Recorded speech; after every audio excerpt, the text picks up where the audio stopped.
Halo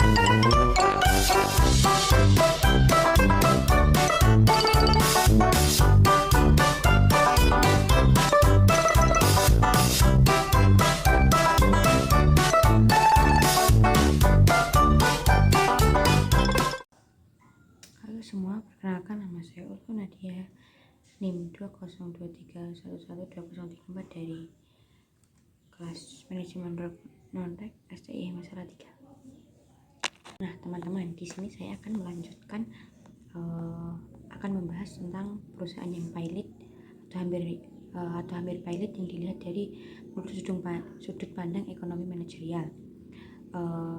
Di sini aku mau bahas perusahaan yang ada di dekat rumah aku, yaitu PT Primayuda yang maksudnya itu milik PT Sritek ya.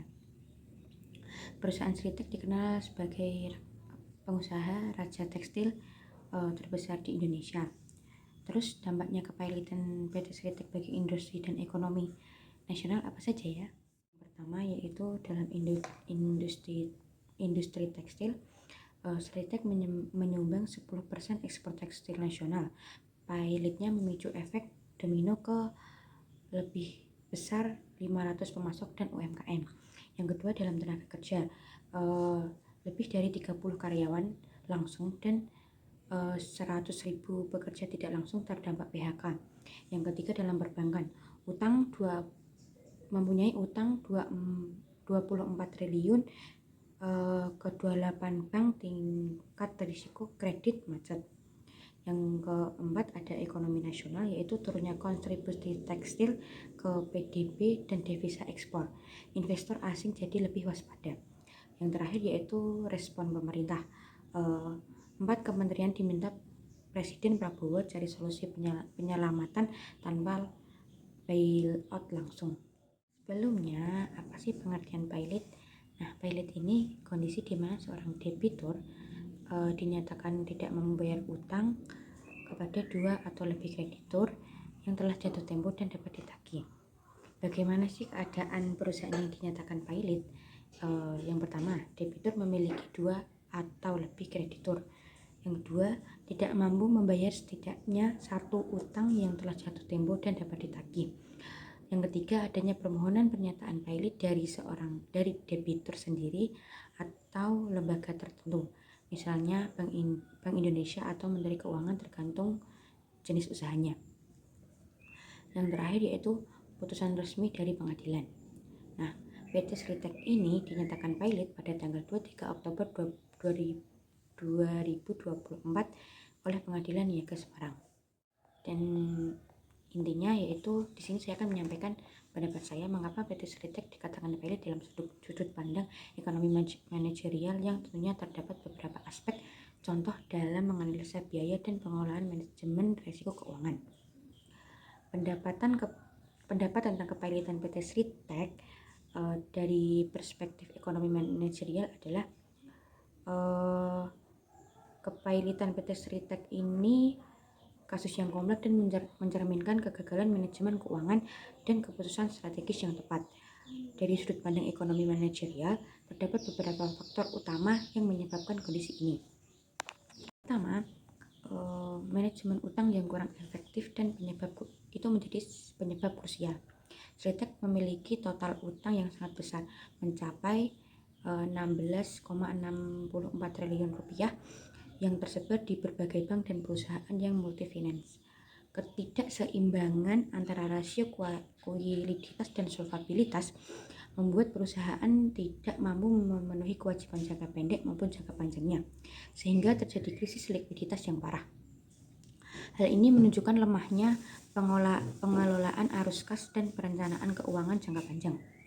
Yang kedua, pengambilan keputusan manajerial yang kurang tepat juga sangat berkontribusi. Ekspansi bisnis yang ambisius dan investasi besar untuk memperluas kapasitas produksi dilakukan tanpa analisis risiko yang memadai. Akibatnya, beban operasional dan utang meningkat signifikan sementara pendapatan menurun akibat tekanan pasar global dan pandemi COVID-19. Ini mencerminkan kurangnya mitigasi jangka panjang. Yang ketiga yaitu dari sisi efisiensi operasional dan inovasi. Sritek gagal beradaptasi dengan perusahaan pasar dan persaingan global, terutama dengan masuknya produk tekstil impor murah, kurangnya inovasi dan efisiensi membuat biaya produksi tinggi dan daya saing menurun, memperburuk kondisi finansial perusahaan.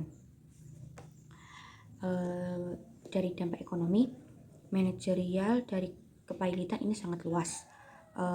Selain menurunnya kinerja keuangan perusahaan dan hilangnya kepercayaan investor, terdapat pula dampak sosial berupa pemutusan hubungan kerja massal yang mengaruhi ribuan karyawan dan menimbulkan masalah sosial ekonomi baru.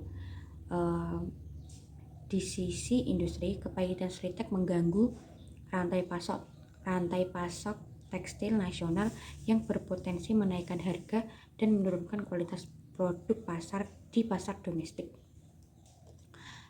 Dan solusinya dari perspektif ekonomi manajerial diperlukan restrukturisasi utang secara menyeluruh melalui negosiasi dengan kreditur untuk mengatur ulang jadwal pembayaran dan mengurangi beban bunga.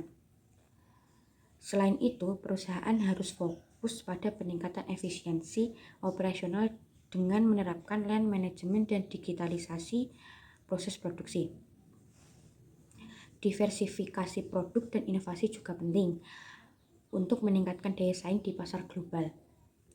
Terakhir, pengetahuan tata kelola perusahaan dan manajemen risiko harus menjadi prioritas agar keputusan strategis lebih tepat dan berkelanjutan. Jadi untuk kesimpulannya, kepailitan PT Sritek merupakan akibat dari kombinasi faktor internal dan eksternal yang saling terkait, terutama kegagalan manajemen keuangan dan pengambilan keputusan yang strategis kurang matang, serta tekanan eksternal dari pandemi dan persaingan global. Penanganannya harus melibatkan restrukturisasi utang, efisiensi operasional, inovasi produk, penguatan tata kelola untuk memulihkan perusahaan dan mencegah kasus serupa di masa depan. Terima kasih.